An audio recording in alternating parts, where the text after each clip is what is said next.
Hi, BrenTech here, where tech is made simple. Google Chrome, like most conventional web browsers, gives you the option to add tabs to tab groups.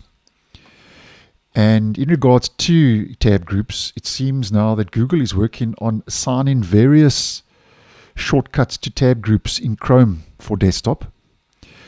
And according to a patch over on Chromium Gerrit, it seems that these keyboard shortcuts will let you create and close a tab group, as well as focus on the next tab group and the previous tab group. Now, it's still very early days, and this hasn't even made its way into official testing in the early preview version of Chrome Canary. But if we head over to Chromium Gerrit, here we can see a patch that says, add some keyboard shortcuts for tab group specific interactions. So just a quick look at the different interactions regarding the shortcuts that Google is working on. So you can just pause the video at the relevant timestamp if you would be interested. So add tab to new group. You've got shortcuts for Windows, Linux, and Mac OS.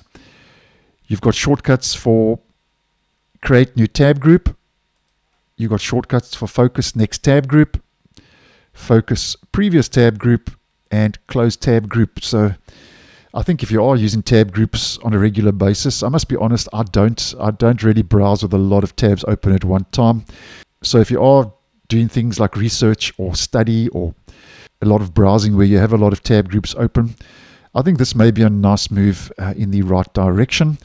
And currently it's still basically a prototype, and I'm sure that when it rolls out for official testing, it'll make its way into Chrome Canary, which is a very early preview version. And if all goes well, which I don't see why it wouldn't, I think this would be a nice move in the right direction. It'll work its way down the various channels, Canary, Dev, Beta, and then into Stable. So thanks for watching, and I'll see you in the next one.